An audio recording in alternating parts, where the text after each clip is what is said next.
మహిళలపై పెట్టుబడి పెట్టడం ద్వారా దేశంలో విద్య, ఆర్థిక పురోగతి వేగం పుంజుకుంటుంది. ముఖ్యంగా ఇది లింగ సమానత్వాన్ని ప్రోత్సహిస్తుంది. అది సామాజిక, ఆర్థిక, సాంస్కృతిక అభివృద్ధికి మరింత సహకారం అందిస్తుంది. ఈ క్రమంలోనే మహిళలను శక్తివంతం చేయడానికి అవకాశం ఉంటుంది. మరింత సమ్మిళిత, సమానమైన ప్రపంచం వైపు వెళ్లడానికి సానుకూల మార్గం ఏర్పడుతుంది. దీన్ని సాధించడం కోసం ఐక్యరాజ్య సమితి కూడా కొన్ని మార్గాలను సూచిస్తోంది.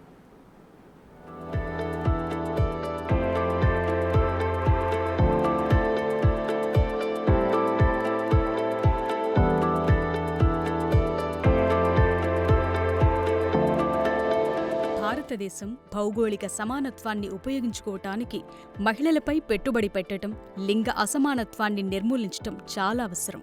ఇది సమ్మిళిత ఆర్థిక వృద్ధిని వేగవంతం చేసి జీడీపీని పెంచుతుందనటంలో ఎలాంటి సందేహం లేదు. జెండర్ డివిడెండ్ విధానం ప్రకారం భారతదేశం మహిళలు, బాలికల్లో ఆరోగ్యం, పోషకాహారం, సామాజిక రక్షణ, విద్య, నైపుణ్యం, ఉపాధి అవకాశాలపై పెట్టుబడులు పెట్టడం ద్వారా వారికి సాధికారత కల్పించాలి. అయితే ఇటీవలి కాలంలో జెండర్ దృష్టిలో పెట్టుబడి కోసం సరికొత్త మార్గాలు కనిపించాయి. ఇందులో కేర్ ఎకానమీలో పెట్టుబడి పెట్టడం ప్రధానంగా మారింది. మహమ్మారుల నుండి సంరక్షణ, ఇంటి పనికి సంబంధించి సంరక్షణ విషయంలో ఆందోళనలు మరింత పెరిగాయి. కుటుంబ సంరక్షణ అనేది ప్రధానంగా మహిళలతోనే ముడిపడి ఉంది. అయితే మహిళలకు ఆర్థిక స్వాతంత్ర్యం ఉన్నప్పుడే కుటుంబ శ్రేయస్సు కూడా పదిలంగా ఉంటుందనటంలో సందేహం లేదు. కనుక ఇటీవలి కాలంలో వచ్చిన ఉజ్వల యోజన, జల్ జీవన్ మిషన్తో సహా ప్రభుత్వం అందిస్తోన్న కార్యక్రమాలు మహిళలకు రోజువారీ ఇంటి పనుల్లో సమయాన్ని ఆదా చేయటంలో సహాయపడుతున్నాయి. ఇవి సంరక్షణ ఒత్తిడిని తగ్గించడానికి, పునఃపంపిణీ చేయటానికి ఉపయోగపడుతున్నాయి. ఈ క్రమంలో దేశవ్యాప్తంగా సంరక్షణ మౌలిక సదుపాయాలు, సేవలను నిర్మించడానికి ప్రభుత్వాలు, ప్రైవేట్ రంగం, పౌర సమాజ సంస్థలన్నీ కలిసి పనిచేయాల్సి ఉంటుంది. కేర్ ఆర్థిక వ్యవస్థలో కుటుంబ సంక్షేమం అనేది మహిళల ఆరోగ్యంపై ఆధారపడి ఉంటుంది. అందుకే మహిళలందరి ఆరోగ్యాన్ని మెరుగుపరచడం అనేది ప్రధాన ప్రాధాన్యాల్లో ఒకటిగా ఉండాలనేది నిపుణుల సూచన. మహిళలు, బాలికల ఆరోగ్యం, శ్రేయస్సుపై పెట్టుబడి పెట్టడానికి మొదట మొత్తం ఆరోగ్యంపై తగిన పెట్టుబడి అవసరం కూడా. ఇందులో భారతదేశం వెనుకబడి ఉందని నివేదికలు వెల్లడిస్తున్నాయి. ఆరోగ్యంపై ప్రపంచవ్యాప్తంగా 4% కేటాయిస్తుంటే భారతదేశం మాత్రం జీడీపీలో 2.9% మాత్రమే కేటాయిస్తుంది. అంటే ప్రస్తుత ఆరోగ్య వ్యయంలో అవసరానికంటే చాలా తక్కువగా ఉందనేది స్పష్టమవుతోంది. కుటుంబాలు తమ జేబులో నుండి అధికంగా చెల్లించాల్సి వచ్చినప్పుడు వాళ్లు తమ ఆరోగ్య సంరక్షణను ఆలస్యం చేస్తారు.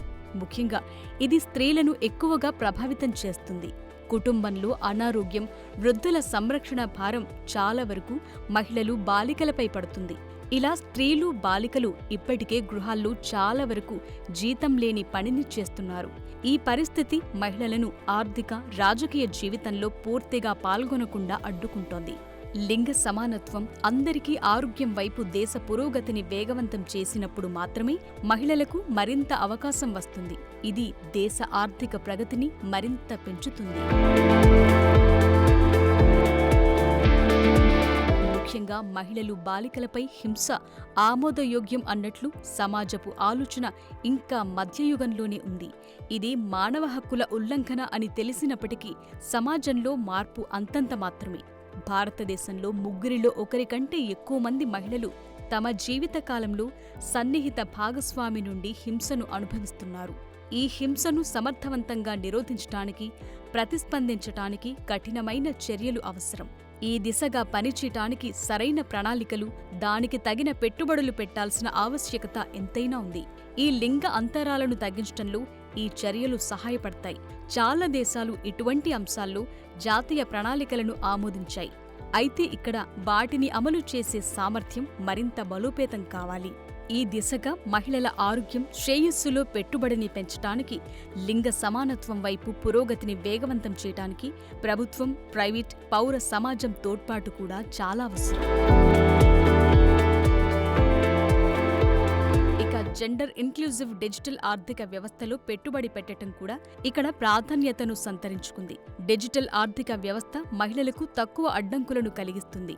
మహిళా పారిశ్రామికవేత్తలు ప్రపంచవ్యాప్తంగా ఉన్న మార్కెట్లను చేరుకోవటానికి ఇది అనుమతిస్తుంది. అయితే జన్ధన్ యోజన ద్వారా మహిళల డిజిటల్ ఫినాన్షియల్ ఇంక్లూజన్ కోసం భారతదేశం ఇప్పటికే పునాది వేసింది. ఆంటర్‌ప్రెన్యూర్‌షిప్ కోసం మైక్రో క్రెడిట్ను విస్తరించే ప్రధానమంత్రి ముద్రా యోజన కింద దాదాపు 70% మంది లబ్ధిదారులు స్త్రీలు ఉండగా, స్టార్టప్ ఇండియా కింద మంజూరు చేయబడిన రుణాల్లో 84% మహిళలకు అందించబడ్డాయి. అయితే మహిళా వ్యాపారవేత్తలకు రుణాలిస్తూ ఎక్కువ అవకాశాలను అందించడానికి, అలాగే జెండర్ డిజిటల్ విభజనను తగ్గించడానికి పబ్లిక్ ప్రైవేట్ ఫినాన్సింగ్ ద్వారా మరింత ఎక్కువగా కృషి అవసరాన్ని ఇది గుర్తు చేస్తుంది. అలాగే మహిళల వాతావరణ స్థితిస్థాపకతను నిర్మించటంలో పెట్టుబడి పెట్టడం కూడా ప్రగతిని మరింత వేగవంతం చేయడానికి సహకరిస్తుంది. నిజానికి వాతావరణ సంక్షోభం జెండర్ న్యూట్రల్ కాదనేది గుర్తించాల్సి ఉంటుంది. ముఖ్యంగా ఆరోగ్యం, వ్యవసాయం, ఆహార భద్రత, నీరు, శక్తి, విపత్తు నిర్వహణకు సంబంధించిన నగరాల్లో వాతావరణ మార్పులను పరిష్కరించడానికి జెండర్ రెస్పాన్సివ్ కార్యక్రమాలు అవసరం. వాతావరణం, విపత్తు తట్టుకునే శక్తులు, మహిళా కేంద్రీకృత పెట్టుబడులను బలోపేతం చేయటం చాలా అవసరమని నిపుణులు సూచిస్తున్నారు.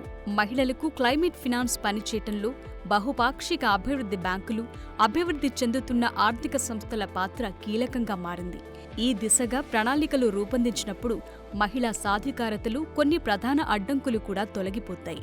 ఇలాంటి రంగాల్లో మహిళలపై పెట్టుబడి పెట్టడం ద్వారా భారతదేశం మరింత దృఢంగా, స్థిరమైన ఆర్థిక వ్యవస్థను, సమాజాన్ని నిర్మించగలదు.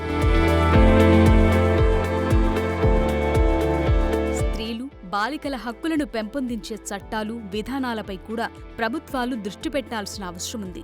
లింగ సమానత్వానికి అడ్డంకులు కలిగించే సామాజిక నిబంధనల్లో మార్పు తీసుకురావాలి. భూమి, ఆస్తి, ఆరోగ్య సంరక్షణ, విద్య, వృత్తి, ఉద్యోగాల్లో మహిళల ప్రవేశానికి స్పష్టమైన హామీ ఇవ్వాల్సి ఉంది.